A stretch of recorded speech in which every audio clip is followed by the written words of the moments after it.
Invite a Budget Blinds style consultant to show you how to transform your rooms just by changing your window coverings. Canada's #1 choice for window coverings. Visit budgetblinds.ca today. Welcome back. It's a unique fundraiser waddling across the city. The Great Duck Invasion is being put on by Big Brothers Big Sisters organization in Lloydminster. Many are buying rubber ducks for various pranks, and it's all for a good cause. At this point, there has been ducks on front lawns for birthdays. There has been ducks in hot tubs for birthdays. There has been ducks in bosses' offices. There has been ducks everywhere just for a little bit of fun. All proceeds go to programming for Big Brothers Big Sisters, and they have about 6,000 ducks left to sell. Even though the kids are members of the community that would like to have a little fun in their life can come and purchase a flock of ducks.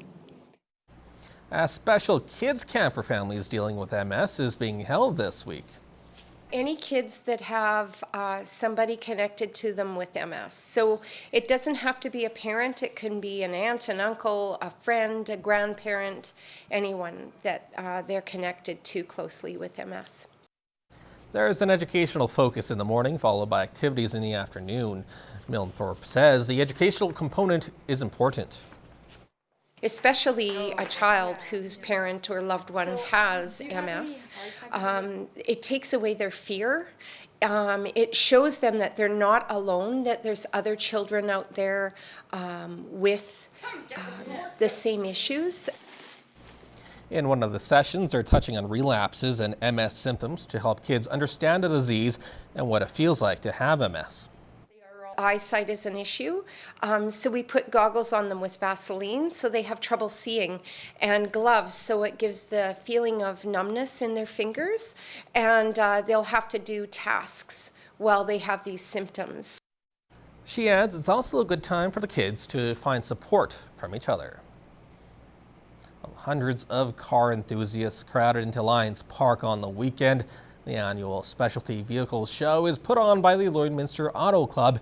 And as Jeremy Thompson reports, it was about more than the machines. A field of chrome and tire shine draws everyone to Lions Park. It's the place to be to find unique vehicles, both old and new. This just blows my mind as to how awesome it is and just the quality in itself. I mean, there's a lot of cars here that people have really worked hard on. The roar of Alan Flynn's 1972 Chevelle SS draws a crowd everywhere he goes.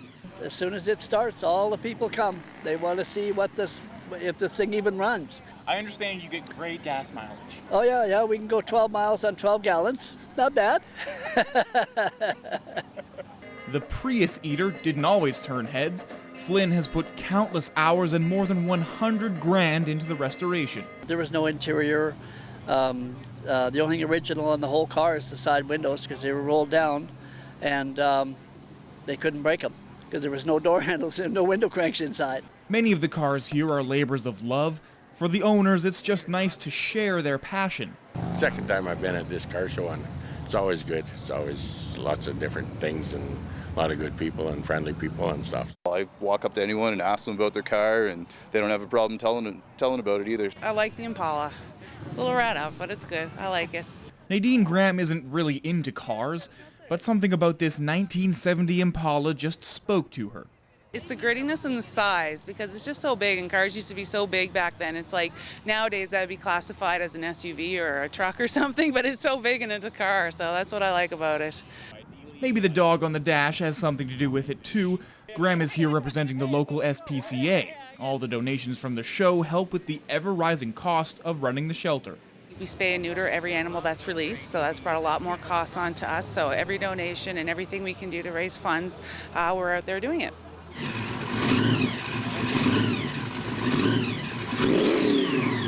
Whether you're here for the revving or the root beer, Flynn says there's nothing quite like cars to bring folks together. And it's nice to see that people come by and appreciate the hard work that these guys have done. It's nice. Jeremy Thompson, Newcap News.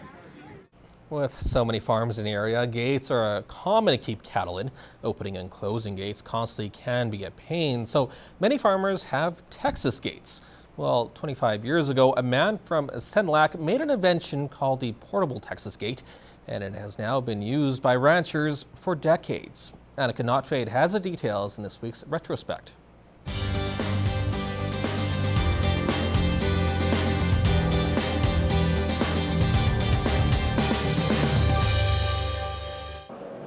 Some local talent was highlighted at this year's Western Canada Farm Progress Show in the new inventions category.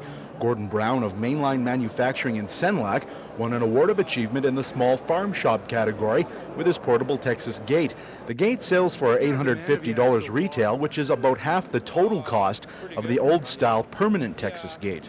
I guess not unreal yet, but it's coming. Yeah. The interest has been unreal.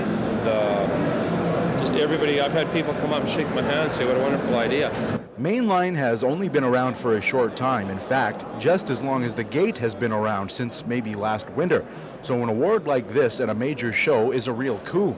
Brown is now waiting for the right offer to come along for distribution, and some interest has already been shown. We're sure getting lots of requests. After the last couple of shows, it's just people are steadily coming up wanting to be dealers, distributors. A couple of guys in the States have come up and they want to distribute them down there and stuff. So it's looking good. It's a decision we have to make here pretty soon. Brown says the big selling point has to be the price, because one gate costs the same as an old-style gate, but the real savings comes during installation.